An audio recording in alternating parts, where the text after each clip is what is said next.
Okay guys, let's talk the nap, right? Nap is the hairs that are on this, the thickness of it, and what it's gonna leave on your wall, I guess you can say. So I've done a lot of level 5 for commercial with the union. I mean, that's all we really did was level 5 commercial. So we use, and I'm sorry, I don't know the actual fractions, like the 3/4, half inch, inch. I don't know the difference.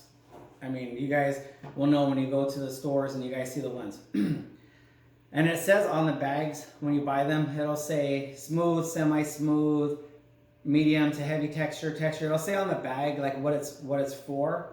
So just keep that in mind when you're going and buying the sleeves.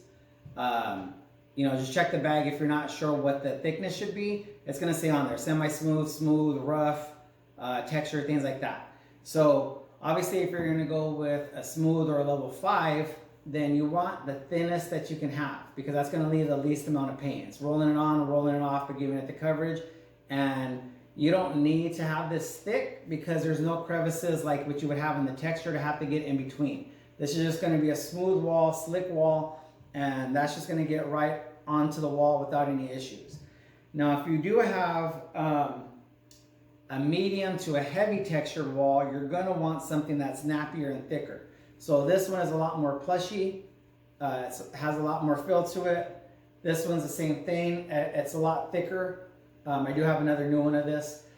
I use this also for mud. When I'm doing my level 5, I'll dip this the same way I would do the paint in that cement mixer thing that I have.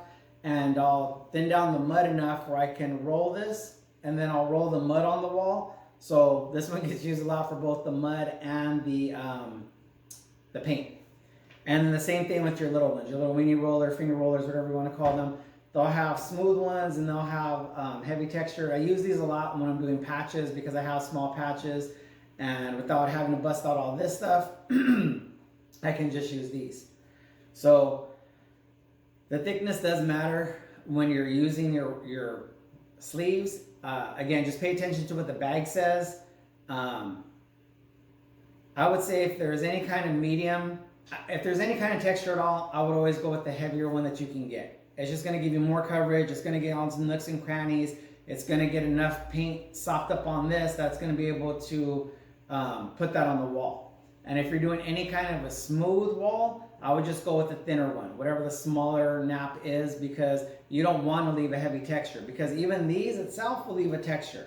So if you did a smooth wall and you use this kind of a nap on it, it's going to leave lines. It's going to leave some kind of a texture behind, and it's not going to, what was the point of doing level 5 if you're doing a stipple anyways? A stipple, that's what it leaves, a stipple. So texture walls, use a heavy one. Smooth walls, level 5, use a thin one.